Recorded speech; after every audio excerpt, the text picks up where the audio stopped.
Hey, Mikey, what job are we doing? You guys want to do a favor for the old Don? I can make him a real sweet deal on this here magic card.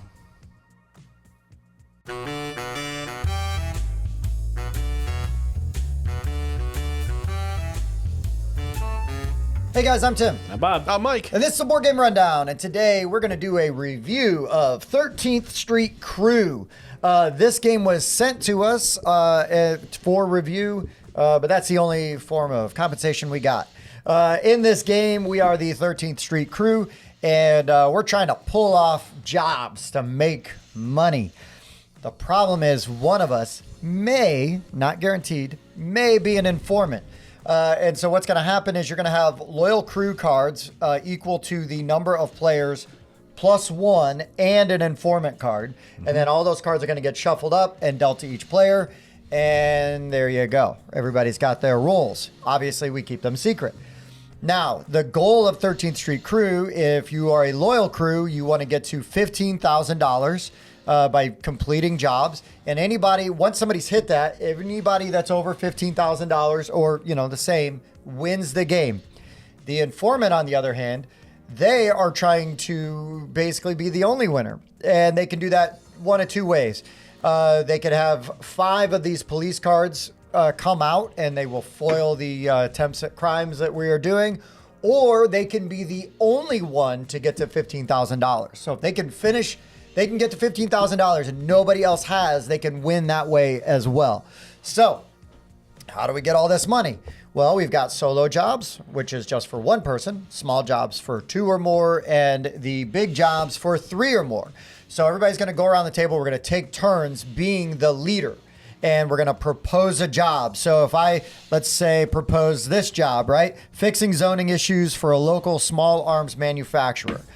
We are all going to have these resource cards in our hand, and there's a couple of different suits. They do a nice job because they have colors, but they also have icons, so that prevents any potential color issues.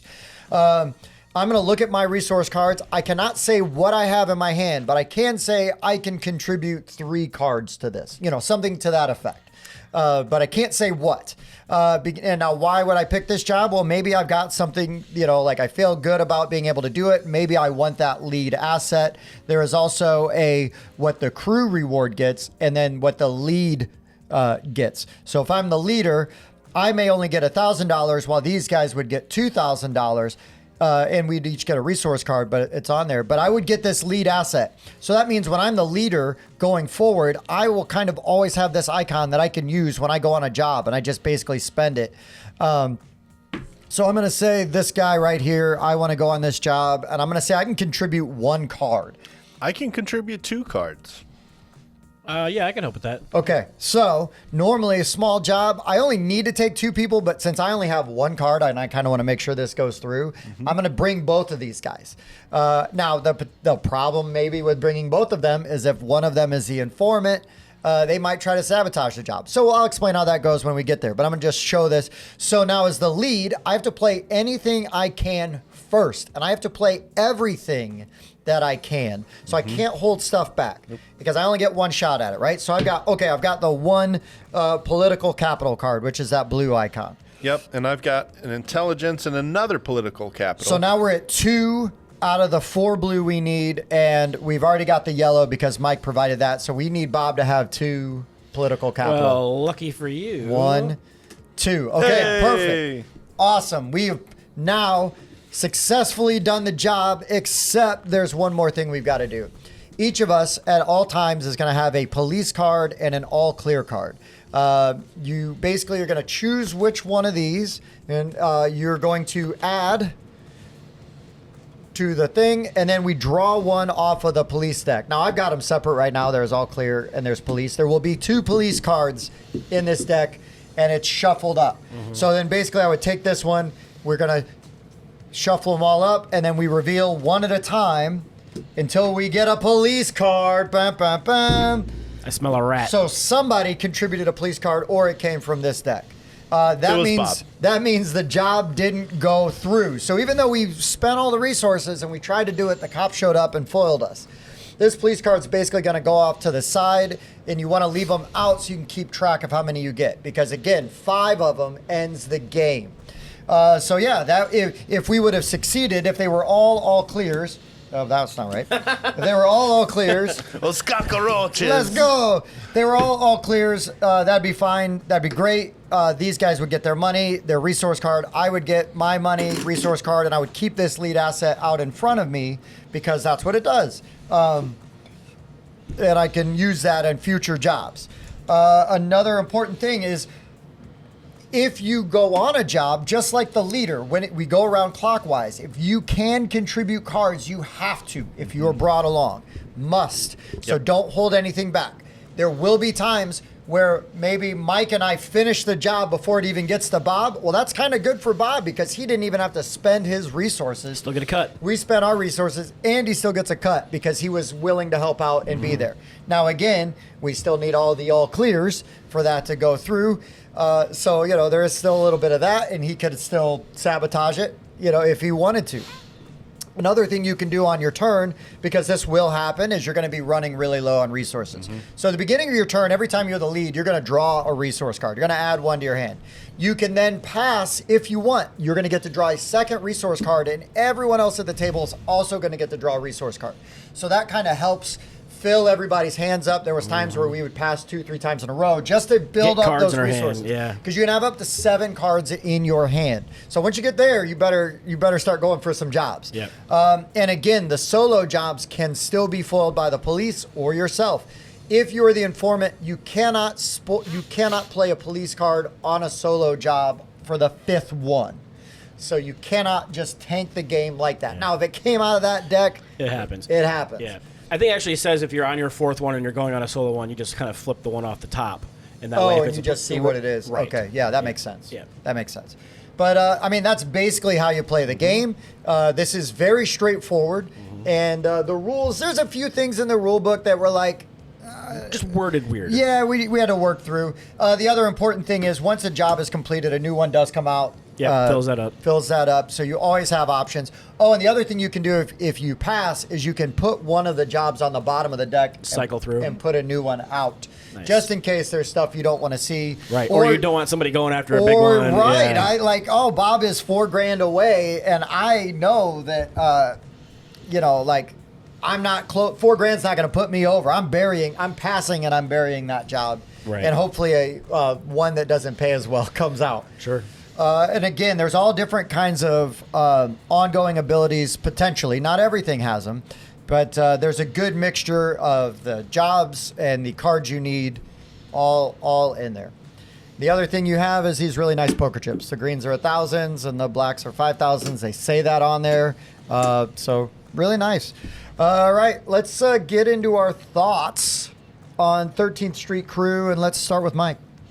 So first and foremost, we played, it was either a 5 or 6 player game. And Bob won as the informant, so it is possible.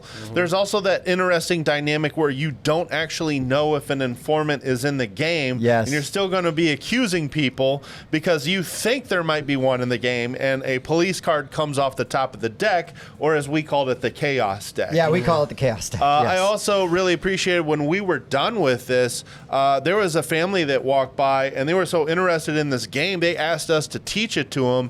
And so I was actually just running this game for a family of 7. And there were multiple kids. There were like 5 kids playing this game between like 10 and 16 that all enjoyed this game and found it fairly easy to pick up. Once a round went by, they were just playing with hardly any questions anymore. So this is a theme that's not like too adult oriented that kids can't enjoy it. The rule set is simple enough for families to enjoy. And the banner that you get out of this game is actually a ton of fun. Oh, there was so much trash talk in our game. Oh my gosh, great. Yeah. Trying to figure out who that informant is and the double think. And do I want to actually tank this mission and call the police on this, even though it's successful, just so I can make the lead toss away a bunch of resources. Like that's a legitimate And you're thing not that even can the happen informant, here. right? You know what I mean? Yes. Yeah, you're just trying to. You're just trying to make other people toss their resources, so they're of no use in future jobs. So I found this game really fun. The banner, the kind of the social deduction aspect. This was a fun social type of game with tons of interaction. Yeah. What about you, Bob? Because you famously do not like social deduction. This is true. And it's because a lot of them can be super hard. Like if you have no chaos type of deck that can like really throw a wrench in the works and really spice things up, in my opinion, like it can be super hard to win. It's like the informant, you know, or something. Right, because it's very easy to peg who it is very quickly. And like, okay, we just don't take them on any missions, and now we just go with, without them, and then that person just kind of sits there and it's like, well, this kind of is unfortunate, you know. Right. But with the addition of the chaos deck, you can pin things on that, and that's great. Like I love there's that's in there.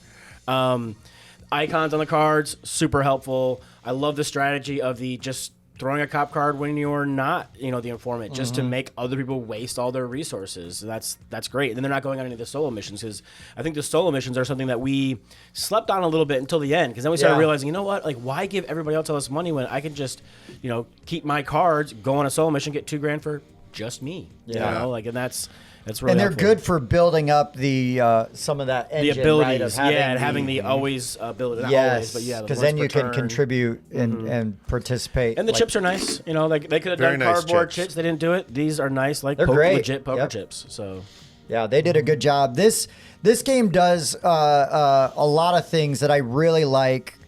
First and foremost, right? We say Bob doesn't like social deduction, but he does like good social deduction, and I say that in like when there's other aspects of the game well. There's more game there. It's not just lying. Because other games like Battlestar Galactica, Dark Moon, Unfathomable, where you've got these things where people are contributing, and you need to succeed sometimes. You can't just always sabotage it.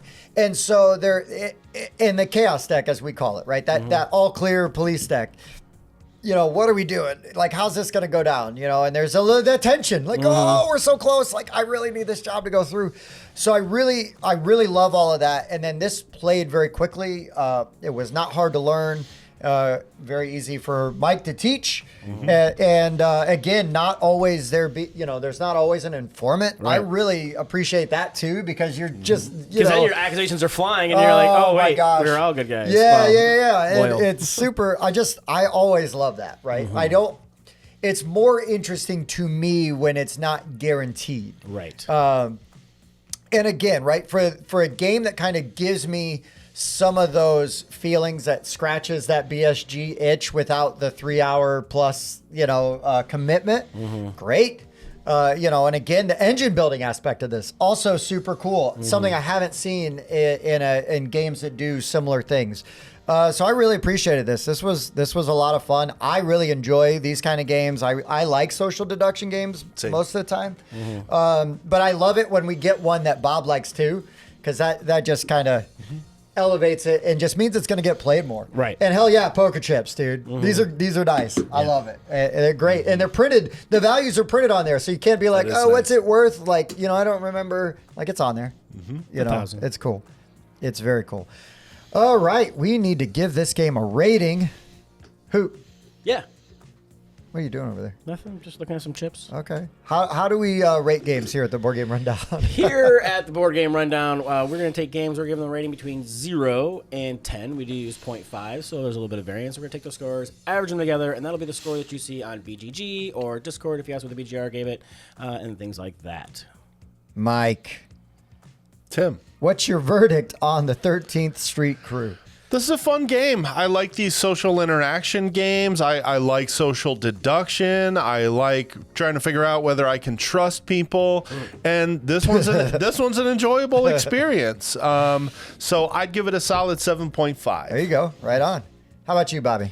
Like they said, not my favorite genre of games being social deduction, but the fact that you can teach it to a family of 7 and you can get all that fun banter and the accusatory actions and whatnot. And there is still some, game enough here that you can bite onto without just being, made out of whole cloth type of lies type of thing.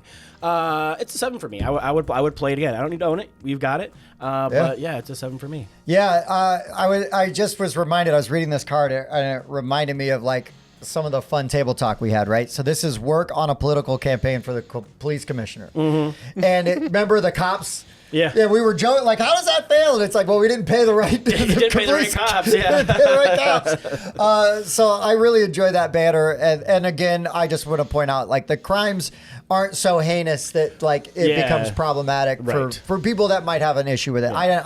I don't. It's a game. I have serious issues with developing connections. Yeah, however. that's terrible. You're terrible at it. But anyways, this was an 8 for me. I just, for all the things that I said, it just does a lot of things right and not much wrong. It was a good time. Awesome. If you're interested, the score? The score. Yeah. 7.5. 7.5. That's pretty dang good. Yeah, but that means Mike was right. Listen, I'll call the cops on that one. We'll foil that one. What were you going to say, I know that this had a successful Kickstarter campaign in December of 2024. Right now, it's only available on their website. It's Crimania Games. We'll put that link in the description, so check it out if this is something that you're interested in. Yeah, and if you do, let them know that you saw it here. We appreciate that. And again, like, they reached out. It's the game sounded cool, and I was like, yeah, send us over a copy. Let's see what happens. And I was really glad we did. It was a lot of fun. So, all right, anything to add on before we sign off? I don't think so. All right, are you an informant?